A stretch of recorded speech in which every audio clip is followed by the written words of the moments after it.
കേരളത്തിന്റെ 60% മാർക്കറ്റ് ഷെയറും കീഴടക്കിയ ഒരു ബ്രാൻഡ്. കോട്ടയം ഈരാറ്റുപേട്ടയിൽ പുട്ടുപൊടിയിൽ തുടങ്ങി ഇന്ന് അച്ചാറുകളും പലതരം മസാലപ്പൊടികളും എന്തിന് റെഡി ടു കുക്ക് ഐറ്റംസിൽ വരെ വന്നു നിൽക്കുന്നു അബ്ദുൽ ഖാദർ തുടങ്ങിയ അജ്മി എന്ന ബ്രാൻഡ്. അജ്മിയുടെ സൗത്ത് കേരള ഡീലേഴ്സ് മീറ്റപ്പിന് നമുക്കൊരു invitation ലഭിച്ചിരിക്കുകയാണ്.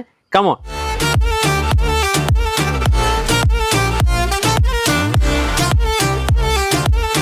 Trust and quality is what makes Ajmi number 1.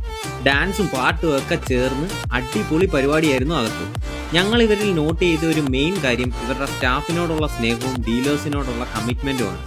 Faisal, Afsal, Rasheed ഈ 3 പേരാണ് അജ്മിയുടെ ബാക്ക് ബോൺ. മികച്ച രീതിയിൽ അജ്മിയുടെ ഫുഡ് പ്രോഡക്ട്സ് മാർക്കറ്റിൽ സെയിൽ ചെയ്തതിന് സൗത്ത് സോൺ ഡീലേഴ്സിന്റെ അപ്രൈസൽ സെറിമണി ആയിരുന്നു അകത്ത്. 30 years ആയി അജ്മി തുടങ്ങിയിട്ട്. What makes Ajmi different? എന്താണ് ഈ വിജയ രഹസ്യം? അജ്മിയുടെ വിജയ രഹസ്യം അജ്മിയുടെ ക്വാളിറ്റി തന്നെയാണ് എന്നുള്ളത്. അജ്മിയുടെ ഒരു ഐക്കോണിക് പ്രൊഡക്റ്റ് എന്ന് പറയുന്നത് പുട്ടുപൊടിയാണ്. മലയാളിക്ക് ഇത്രയും സോഫ്റ്റ് ആയിട്ട് പുട്ടുപൊടി യൂസ് ചെയ്യാൻ പഠിപ്പിച്ച ഒരു ബ്രാൻഡാണ് അജ്മി എന്ന് വേണമെങ്കിൽ പറയാം. പ്രോഗ്രാംസ് എല്ലാം കഴിഞ്ഞതിന് ശേഷം നമ്മുടെ മെയിൻ പരിപാടി ഫുഡിങ്ങിലോട്ടങ്ങ് കയറി. തലശ്ശേരി കിച്ചന്റേതായിരുന്നു വർക്ക്. പത്തിരി, പൊറോട്ട, നല്ല കുറുകിയ അടിപൊളി mutton stew, Kerala style beef roast, chicken biryani, chicken fry, ആവി പറക്കുന്ന നല്ല ചൂട് പുട്ട്. ഗംഭീരം. ഇതിലെല്ലാം യൂസ് ചെയ്യുന്നത് അജ്മിയുടെ തന്നെ ഫുഡ് പ്രോഡക്ട്സ് ആണ്. എല്ലാം ഒന്നിനൊന്ന് മെച്ചം. മനസ്സും വയറും ഒക്കെ നിറഞ്ഞ് നല്ലൊരു event. Thanks to Ajmi. Kollam foodies here. Positive vibes four